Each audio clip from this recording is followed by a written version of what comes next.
Okay, welcome everyone to Paul. So today we have Diogo Oliveira Silva from University of Lisbon. He's going to talk about sharp restriction theory, rigidity, stability, and symmetry breaking. Please.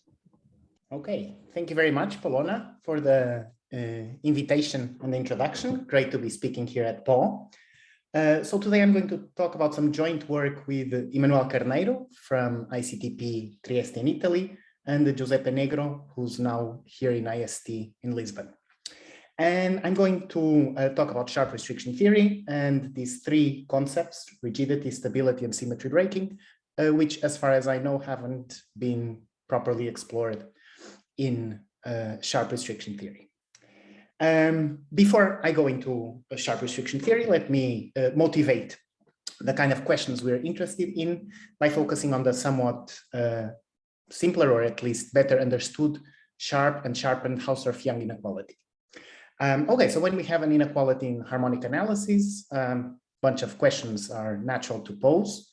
We start by the optimal constant. We would like to know what it is. Also makes sense to ask whether maximizers exist. If they do exist, can we find an example of a maximizer? If we can find an example of a maximizer, can we find all of them? And if we've solved all these questions, can we say something about the stability of the inequality? Something like, if the function is close to a maximizer, does it necessarily come close to realizing the optimal constant? Okay, so I think I asked 5 questions, and the first 3 of these 5 questions were answered by Bill Beckner in the mid-70s for the Hausdorff-Young inequality. So here's the sharp form. This is the optimal constant. Maximizers exist. An example is the standard Gaussian. And I guess some 15 years later, Lieb went further and showed that all maximizers are in fact Gaussians. And much later, 2014, Mike Christ addressed the stability question by proving this version of the Hausdorff-Young inequality. You see that there's an extra term here. So there's the distance in the LP norm to the set of Gaussians. That's what I denote by frac G. This is a distance squared, and this square here is best possible. I think this is why people refer to this result as quantitative stability of the Hausdorff-Young inequality. As far as I understand, the constant C here depends on P and D. It's a positive number, but it's not explicit, and the proof does not give any sort of quantitative control over C. So this is a quantitative stability version, but not a constructive stability version. And the difference is important for what I am going to tell you next. Okay. So moving on to restriction theory. Of course, the story is a very nice one. It starts with a few basic observations. So if you take an L1 function in RD, the Fourier transform is continuous. So you can restrict it to any set, for instance, a set of measure 0 like the sphere. At the other extreme, you have p equals 2. The Fourier transform of an L2 function is no better than L2, and so restriction does not make sense. And you want to know what happens in the intermediate range when p is between 1 and 2. So the question is, for such p, for which exponents q do you have an LP to LQ restriction inequality to the unit sphere, like the one I have written on the slide. Okay, so it's a famous conjecture by Eli Stein from the 60s that this set of necessary conditions is also sufficient. And of course, the restriction conjecture is known in the plane, but open in all other dimensions. The situation when Q is 2 is much better understood. In that case, we have the so-called Stein-Thomas inequality. This range of exponents is best possible for Q equals 2. And this is a theorem and has been known for a number of years.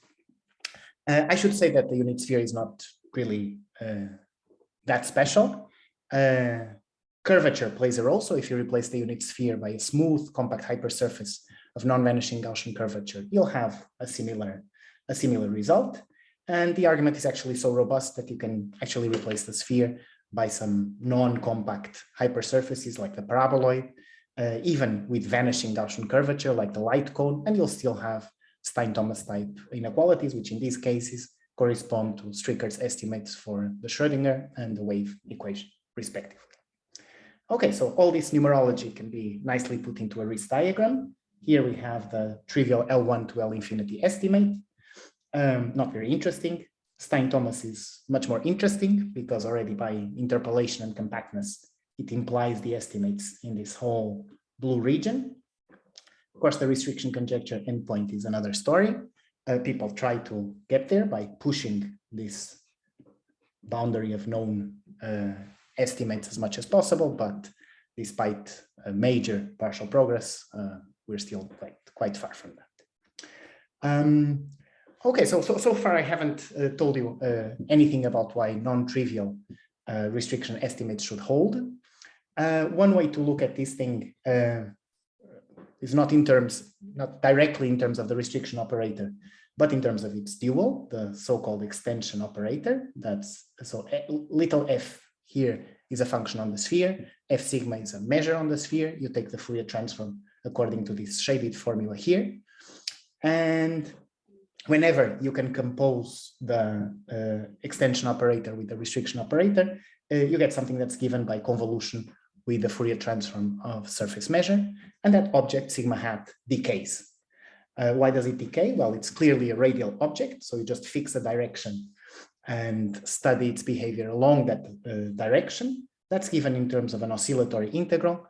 The phase in the oscillatory integral has a non-degenerate critical point at the origin, so stationary phase gives you some decay. And that's indeed the correct decay. Sometimes, for instance, on the 2-sphere in R3, the oscillatory integral in question is actually elementary. You can compute that the Fourier transform of surface measure is actually the sinc function. And sinc decays like 1 over xc or 1 over lambda, which is exactly what you expect here when d is 3. Okay, very good. So that's my crash course on beginning restriction theory, how to make this sharp. So let's focus for the time being on the Stein-Thomas inequality. I'm actually writing here the L2 to LQ endpoint Stein-Thomas adjoint or extension inequality. Here T, boldface T, depends on Q and D and denotes the optimal constant. So what's that? Well, you define a certain functional phi. That's just the left-hand side divided by the right-hand side of the inequality. You take the sup over all non-zero f in L2, and that's the optimal constant. And in the beginning, we discussed the first question you ask is this supremum a maximum? So do maximizers exist? Well, the answer is yes, in almost all cases. So they do exist in the non-endpoint case when Q is strictly larger than the endpoint exponent. This is due to Fanelli, Vega, and Vigilia more than 10 years ago. And the endpoint cases, well, in low dimensions, the endpoint cases are special. When D is 2, Q is 6. When D is 3, Q is 4. And of course, 6 and 4 are even exponents. And that's what Christ, Schau, and then Schau used to show that in that case, maximizers do exist. So Christ, Schau, I don't know if you can see it, but I've shaded it in blue. That's because I want to say something about that work later on in the slides. There's a further conditional result by Rupert Frank, Elliott Lieb, and Julien Savin from 2016, which basically says that if Gaussians maximize restriction to the paraboloid, then maximizers for the sphere do exist. Okay, so you have conditional existence in high dimensions, but the actual existence problem is still an open one. Okay, so Christian Schau did the 2-sphere in R3, for which you have an L2 to L4 inequality. A few years later, Foskey showed that constants maximize that inequality. Well, the inequality comes with a group of symmetry. You can modulate the functions on the sphere. So if constants maximize, more generally, characters maximize. And actually, he showed that characters are the unique complex valued maximizers for the L2, L4 inequality on the 2-sphere. Okay, so in the context of this L2 to L4 business, the argument extends to dimensions 4, 5, 6, and 7, but then the proof breaks down. And more recently, we also established that characters are the unique maximizers for all L2 to L2k inequalities on these spheres of dimensions between 3 and 7. So Foskey's argument doesn't no longer works, but we found some sort of bootstrapping procedure that allowed us to establish the same thing. Okay, and so you look at this list and you start wondering, when do constants not maximize these inequalities? So question 1, are constants always maximizers? And question 2, I think, is also natural from what I've told you so far. What happens in higher dimensions? Okay, so these are 2 of the questions that I want to address today. To address the first one, I'm going to change gears a bit, and I'm no longer considering Stein-Thomas. I will consider the so-called Agmon-Hörmander inequality, which is still an inequality for the extension operator to the sphere. But now you notice that this is an L2 to L2 inequality. Of course, the first thing I told you is that there is no restriction on L2. So of course, we have to be a bit careful. On the left-hand side, we're not integrating over RD, we're integrating over a ball, and we're normalizing, dividing by 1 over rho. Okay, so there's a constant here, a dimensional constant depending on rho. And what Agmon and Hörmander showed, they didn't care about optimal constants. They just showed, okay, this CD of rho is uniformly bounded in rho for every fixed dimension. And as a matter of fact, they also showed they were interested in the limiting behavior as rho tends to infinity. So they also showed that CD rho tends to 1 over pi as rho tends to infinity. Okay. So I have just here a remark in Terry Tao's lecture notes on restriction theory. The Agmon-Hörmander inequality makes an appearance. In his notation, this is just the restriction, local restriction from L2 to L2 with exponent 1/2. And this 1/2 here is related to the exponent in rho here. Of course, you might ask, isn't this an extension inequality? Of course, you can put a star here, but since it's L2 to L2, doesn't matter. You can have either restriction or extension. Very good. So very natural question. What are these constants? CD, what's the optimal value? Before I tell you, let me show you a picture. This is the picture of the optimal constant for the circle. Okay, so when D is 2, this is the plot of the optimal constant C2 of rho in the initial range of rho. Okay, so we see a number of things. First of all, the constant does seem to stay uniformly bounded. That's good. It also seems to tend to 1 over pi as rho tends to infinity in accordance to Agmon and Hörmander. Well, as a function of rho, CD, in this case C2, seems to define a continuous function, but it also seems to have a bunch of kinks, right? So these seem to be points of non-differentiability, and these special points occur at zeros of some Bessel function. Last but not least, in between consecutive Bessel zeros, the function seems pretty well behaved. Okay, so this is the picture, one of the things that motivated our explorations. And here's the result. So in order to tell you exactly what the constants are, I need to define these auxiliary quantities, lambda KD. They depend on rho, and they are just the difference of pointwise values of certain Bessel functions. Here, nu is just, I mean, I could have written d over 2 minus 1, so that's a function of d. This is slightly more convenient, for instance, for the circle, when d is 2, nu is 0, and I can forget about it. Okay, so our first result computes the optimal constant, and it basically says, well, there's a fight between lambda 0 and lambda 1, and in some regimes, lambda 0 wins, in some others, lambda 1 wins, and whoever wins tells you what the optimal constant is. I guess that the difference in regime is dictated by a certain product of Bessel functions. Okay, so once we know the optimal constant, we want to also understand what the maximizers are. And that's a bit more interesting. So there are 4 cases, not just 2. Cases 1 to 4. And again, it depends on whether our gauge function is positive or negative. But now, if it happens to be 0, well, it's 0 because one of the 2 functions vanishes. And depending on which function vanishes, you have different results. Okay, so in case 1, constant functions are the unique maximizers. In case 2, Spherical harmonics of degree 1 are the unique maximizers. And then you have sums of spherical harmonics of degree 0 and 1, and degree 0, 1, and 2. And the reason why I highlighted this case 2 in red is that this is what in the literature is called symmetry breaking. So the surprising thing here is not so much that spherical harmonics of degree 1 are global maximizers, but the fact that constants are not. Okay, so constants have all the symmetries of the problem, and nevertheless, they fail to be global maximizers. Okay, that's what's usually referred to as symmetry breaking in this business. And as far as I know, this have not really been observed for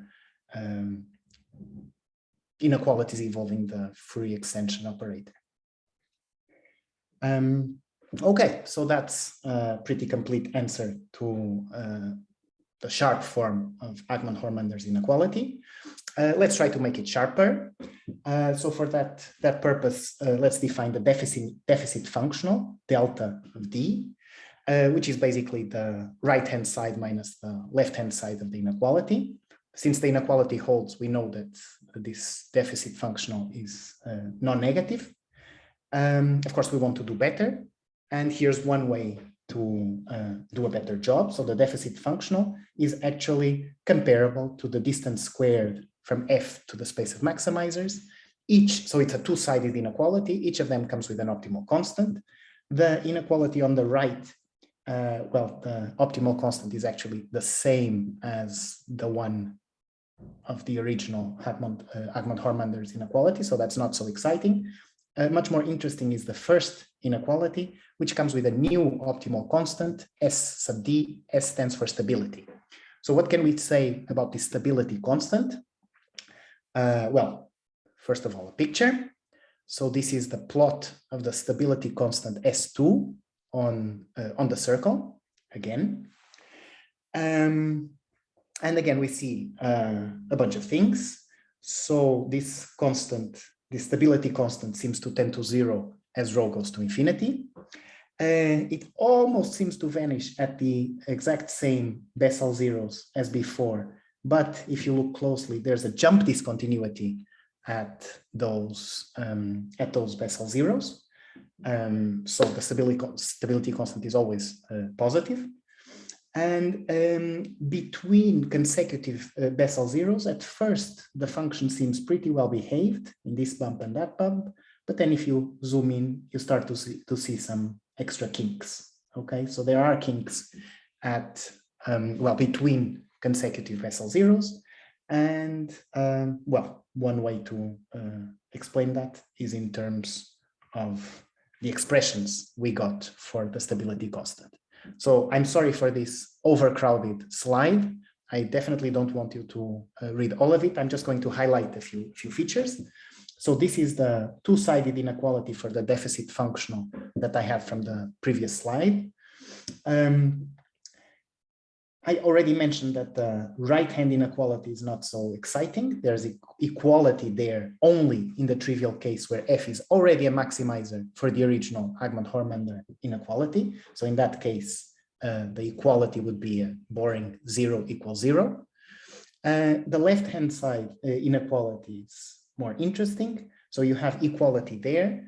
If and only if F belongs to this direct sum, it's either a maximizer of the original Agmon-Hörmander inequality, at which point you do have 0 equals 0, or it belongs to the space of, I call it ED, E for extra. So these are the extra maximizers that show up in this stability version.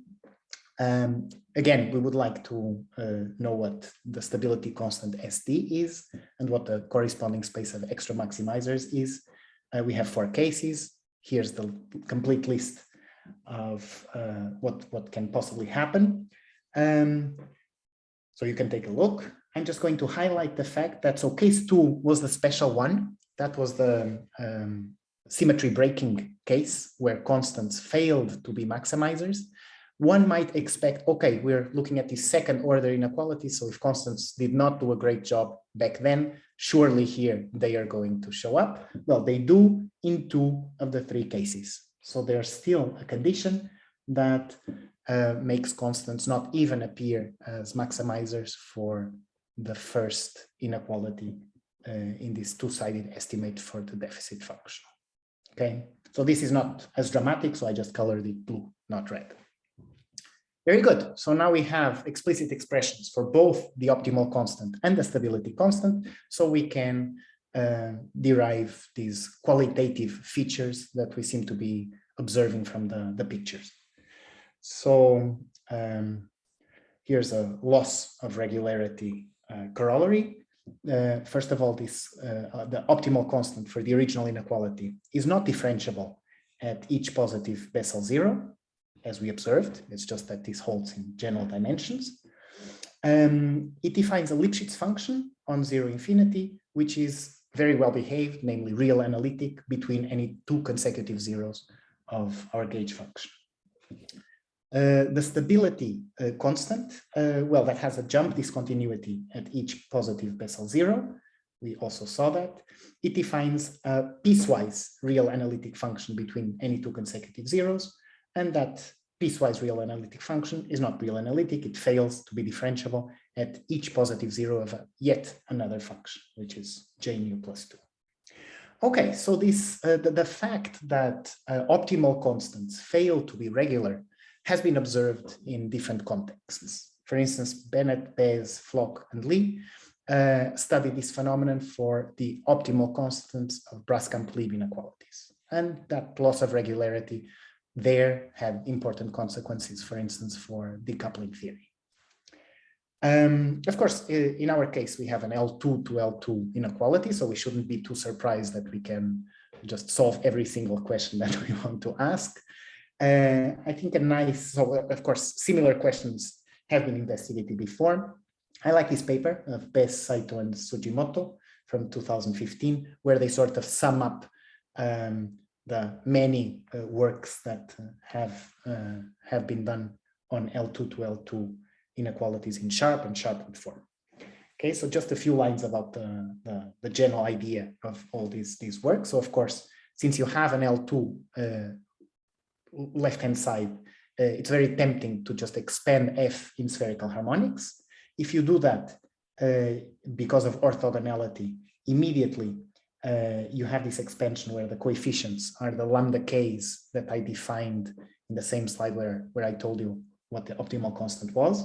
And if you have this representation, of course, the optimal constant is just going to be the sup over all lambda k, and it's easy to check that F attains this, so that F is a maximizer precisely when it is a linear combination of spherical harmonics of degrees, which correspond to this lambda k being largest possible. Okay, for our problem, the fun starts when you realize that these lambda k's that were defined as a difference of pointwise products of Bessel functions, well, there's actually an integral expression for that. So you can start integrating by parts and using recursion formulas and so forth. So this is when the work starts, but that's not what I want to talk about. Okay, so this is basically the first part of what I wanted to tell you. Maybe it's a good time to ask if there are any questions so far. Just because I'm going to slightly change gears.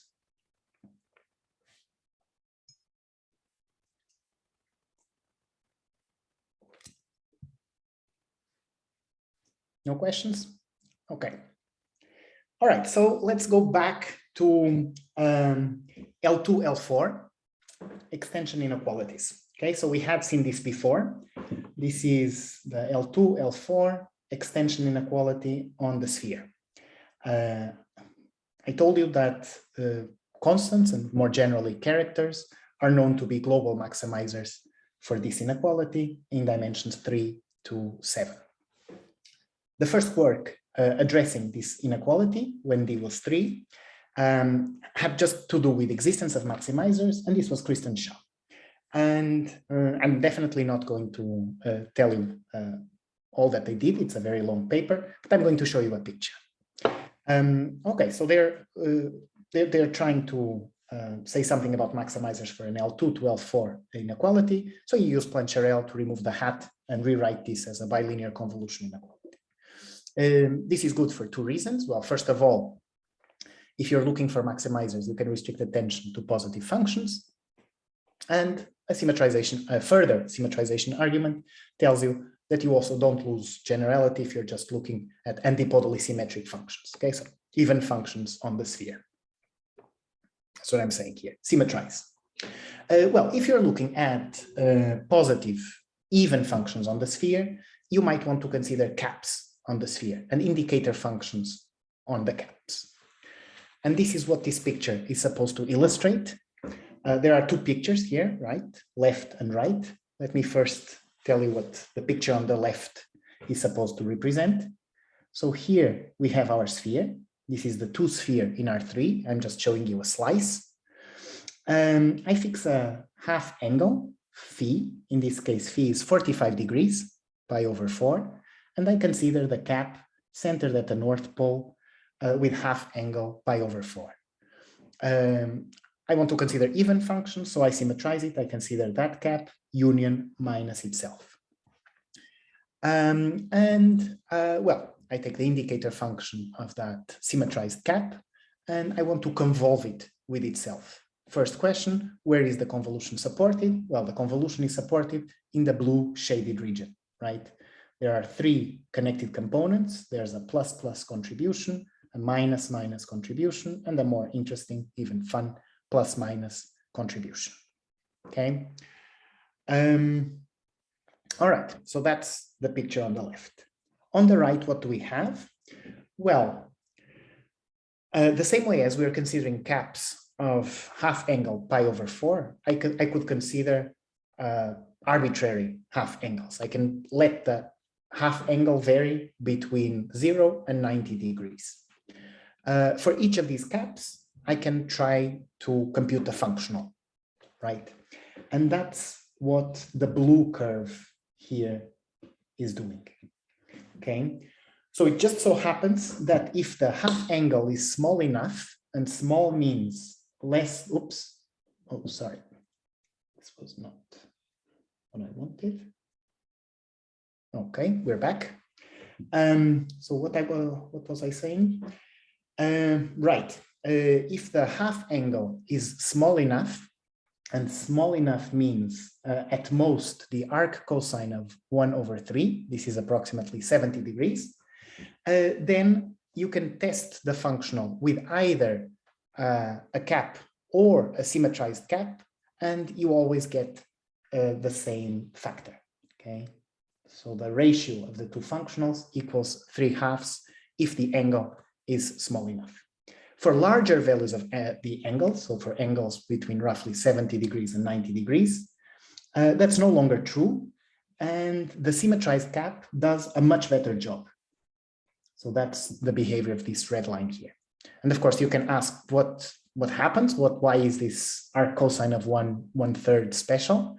Well, if you think in terms of this picture here, when the half angle increases, there comes a time at which these three connected components, what I call the plus minus, and minus, they stop being disjoint and they start intersecting. There's no orthogonality, and so symmetrized caps do an even better job than what you would anticipate them to do. Great. So I guess this is some evidence that if you are somehow concerned about maximizing sequences, possibly concentrating at a pair of antipodal points, considerations of this nature will make you relax. Well, Christ and Shaw's analysis is long and complicated, but at the heart of it is can be summarized as follows. So the main obstruction to the existence of maximizers is precisely the possibility that the maximizing sequence concentrates at a pair of antipodal points. And that's something that you can sort of preclude with considerations like the ones I told you. And so maximizers exist. Okay, in a nutshell, this is what I wanted to tell you about Christ and Shaw. What about Foskey? So Foskey showed that constants are global maximizers. His proof, I'm just going to give you a, let's say, proof skeleton, consists of 4 steps The first step is a symmetrization step. That's very similar to Kristen Schau. I just put a star here to remind myself that there's actually a few subtle differences. What he does is he rewrites this L2 norm in terms of this integral. There's a delta function here, so you just care about the set of points, the set of 4 tuples of unit vectors on the sphere, which sum up to 0. And then you observe something very nice. You observe that if you have 4 unit vectors on the sphere that sum to 0, so you are inside the support of this delta function, then necessarily this expression here, sums of products of norms of sums of vectors, is constant, equal to 4. Why is this advantageous? Well, you can use the symmetries of the problem to basically take one of these terms and put it for free inside the integral. And once you do that, you can invoke a Cauchy-Schwarz inequality with respect to the appropriate measure. This is reminiscent of Kleinerman and Macedon's results on null forms for the wave equation. I think some inspiration came from there. And if you do Cauchy-Schwarz, well, what do? You have a 4 linear form, you reduce it to a bilinear form on squares. And of course, a bilinear form is much easier to analyze. You can, for instance, spectrally analyze it. And it turns out that you just have to make sure that the signs of the coefficients that you get in the spectral analysis are the correct ones. Okay, so this is a program that does work in dimensions all the way up to 7, but this very last step, so the fact that the signs have to be the correct ones, that's just not true in dimension 8 and higher. Okay, so this doesn't show that constants fail to be maximizers in dimension 8, just tells you that if you want to do it with Cauchy-Schwarz and something else, it's not going to work. Okay, so again, what happens in dimensions d greater than or equal to 8? I've already asked that, and I want to say something about it in the context of L2 to L4 inequalities. And third question, what about robustness under perturbation? So this argument I think is very nice, but it seems very, very fragile if you either replace the sphere by something else, or if you replace Lebesgue measure on R3 by some other perturbed measure, or if you do anything, the whole thing falls apart, and we would like to salvage part of it. Okay, so in order to do that, I suggest that we study this problem in the weighted setting. So what I have here in inequality 1 is a weighted version of the L2, L4 inequality that we've been studying. Here, the weight W, I think it's convenient to think about it as constant function plus a perturbation U. Usually when we talk about weights, we talk about signed functions, right? They're usually positive. For our arguments to work, it's not necessary that the weight has a sign. Of course, if U is 0, then we are back in the unweighted setting. And I've told you, I think 3 times now, that characters are the unique global maximizers in dimensions 3 to 7. Because of that, we expect that if the perturbation U is small enough, then constants should probably be near maximizers. But that's not what we are after.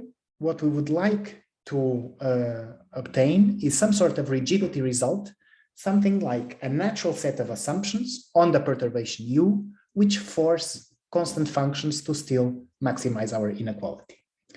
Well, where are we going to find this natural set of assumptions? I suggest that we spend some time with the associated functional and look at first variations and second variations for this function, this perturbed functional phi sub U. Okay, so the index here is just to remind us that we are in the weighted setting. And so what I have here is just the left-hand side divided by the right-hand side of inequality 1. The weight has just been replaced by 1 plus U. Okay. So that's certainly something we can do. Let's look at first variations first. They are easier, and the answer there is in some sense more satisfying. So it turns out that the constant function, remember the one that we would like to be a global maximizer for the weighted extension inequality, that constant function is a critical point of the weighted functional if and only if a certain function is constant on the sphere. What's that function? Well, you take your perturbation u, you take its Fourier transform, you restrict it to the ball, the closed ball centered at the origin of radius 4, and you convolve it with surface measure on the sphere. Not once, not twice, but 3 times. Okay, so this is a function. If it happens to be constant on the sphere, that's a necessary and sufficient condition for the constant function to be a critical point of the weighted function. Okay, so an immediate consequence is that if u is a radial function, then you're good to go. Namely, the constant function is definitely a critical point of the weighted functional. Why is that? Well, if u is radial, u hat is radial, the restriction of u hat is radial, you convolve it with a radial object, you get something radial. Okay. What if u is not radial? Well, there definitely exist non-radial even functions, u hat defined on the ball before, for which the constant function fails to maximize the weighted functional. And here's a simple example. So if u hat happens to be supported on these small regions, symmetric regions centered around the north and the south pole of the sphere of radius 4, well, then you convolve it with sigma, convolved with sigma, convolved with sigma, and all the action happens in this shaded blue region. And so if you force u hat to be strictly positive on its support, then this convolution is going to be positive on these arcs that I'm drawing, but it's going to be identically 0 everywhere else. So it cannot be constant, and therefore the constant function will not be a critical point. Okay, so is this the behavior in general for non-radial functions, or can you still be constant on SD-1? Well, this actually took us a bit of time to find a counterexample, but there do exist non-radial functions on B4 for which, so non-radial functions u, for which u star sigma star sigma star sigma is constant on the sphere. So the simplest example we could find, let's say in R3, is this function here. So there's a radial part and a non-radial part. The non-radial part is very easy, it just says that E3 is a preferred direction, and the radial part is given by the restriction of this degree 3 polynomial to the interval 0, 2. Okay, so you can ask where is this coming from? So this is, we could find this function because we understand enough about uniform 3-step random walks in R3. I guess this is a reminder to myself to ask how much time do I have left? You have about 13 minutes. 13, okay, very precise, thank you. Okay, so with 13 minutes, I might skip the intermezzo and I'll be happy to come back to uniform random walks if people want to hear about them. But if you want, we can take a little bit longer. So if you, okay. We can extend for like, I don't know, up to 5 minutes or so. Okay, so I'll still jump the intermezzo, but I might go back if people are interested. Okay, so that was it for first variations. What about second variations? So second variations are going to tell us something that seems natural to be assumed about the perturbation. The first thing is smallness. So this result here basically says that if u is not sufficiently small in some sense, then the constant function is not even going to be a local maximizer of the corresponding weighted functional. Okay, and if it's not a local maximizer, of course, it's not a global maximizer. So more precisely, what's happening here, there exists a threshold, A0, and the radial Schwartz function u on R3. The Fourier transform of u is non-negative. And we have the following necessary and sufficient condition for the second variation to have the correct sign. So what am I doing here? I started with a constant function and I perturb it in the direction of a spherical harmonic of degree 2. This is the sign I'm hoping for, right? This says that the constant function is a local maximizer, but that happens precisely when A is below the threshold. So conversely, if A is above, strictly above the threshold, then the constant function is not a local maximizer for this functional and therefore cannot be a global maximizer. Okay, so that's it for smallness. What about non-negativity? So we have a similar result, also looking at second variations, that says that if U hat fails to be non-negative, then in general, we cannot expect the constant functions to even be local maximizers. And so they definitely cannot be global maximizers. Okay. So again, with a bit more precision, there exists a threshold, A0, and a radial smooth function with good properties. Let's say it's integrable and bounded, such that, well, U hat is non-positive on the whole ball B4. And in that case, if A is below the threshold, then the second variation, so I start at the constant function, I perturb it in the direction of I times a spherical harmonic of degree 1, and I go up, which means that U is not a local maximizer for the weighted extension inequality, and therefore cannot be a global maximizer. Okay, so we've seen three, we've sort of discussed three properties: radiality, smallness, and non-negativity. If each of them fails and the other two are kept in place, then weird things might happen. Okay, so this, I hope, serves as motivation for our first rigidity theorem that basically says, okay, if your perturbation U is radial, non-negative, and small, then constant functions continue to maximize, to globally maximize the functional.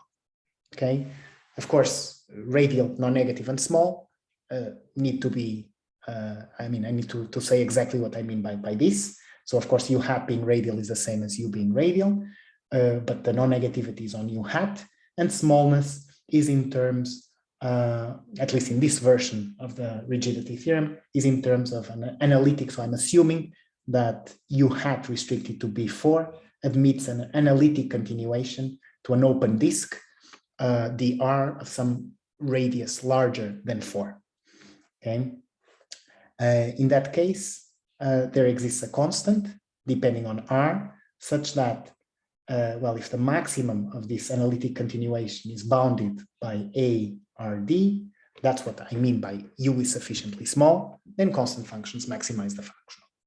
Okay, so a few remarks about this statement. So first of all, these constants, these upper bounds, sorry, script A, R, D, they're effective. What does that mean? Well, you give me a dimension, D between 3 and 7, and the radius R larger than 4. I can tell you an actual value for these constants. Of course, they grow with R, they grow like R squared, turns out, and this limit exists and is finite. Again, we can compute it. All right, second remark. So all of a sudden I started talking about analytic continuations. Of course, for this to exist, it's quite a stringent hypothesis. So you might ask, is it possible to prove a similar result with less smoothness requirements from say the perturbation U or U hat? There is indeed a CK version of the same result. That's our second rigidity theorem, but it's a bit more cumbersome to state, so I decided not to.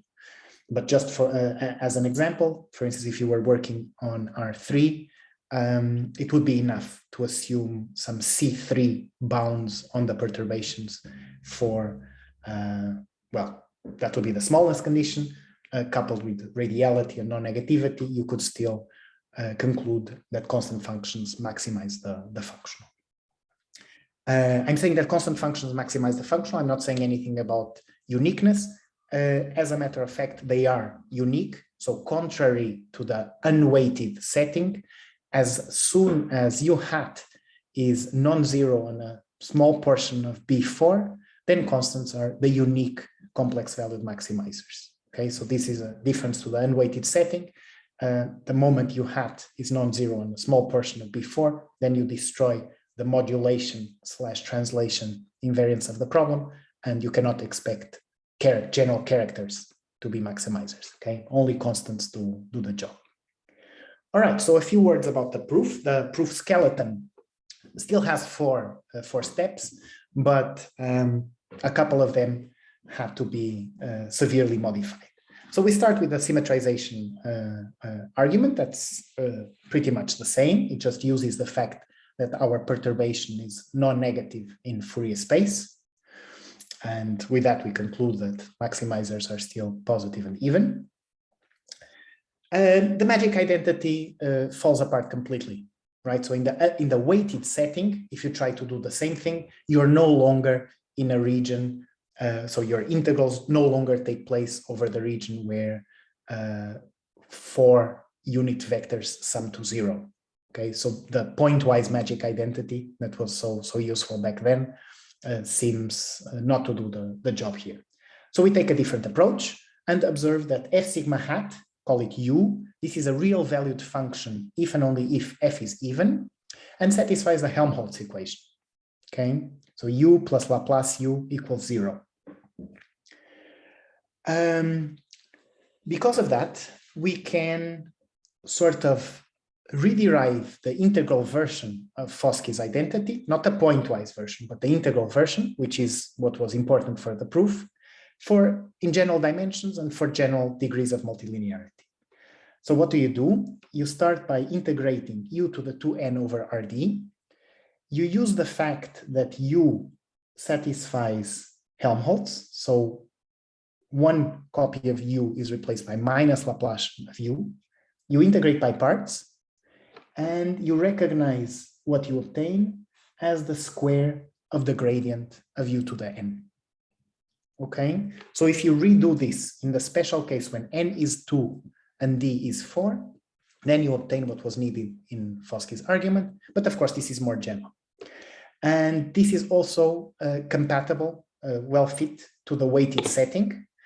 So if you start with the left-hand side that has a weight on it, and you work harder, so you integrate by parts multiple times, you use Helmholtz when appropriate, come back, integrate some more, and so forth, you derive a weighted magic identity whose right-hand side contains 2 terms. So there's a first term that you recognize when w is 1.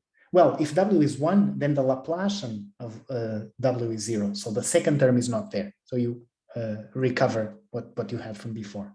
But the nice thing is that for general weights, well, this extra factor of the Laplacian of w is what you need to carry on.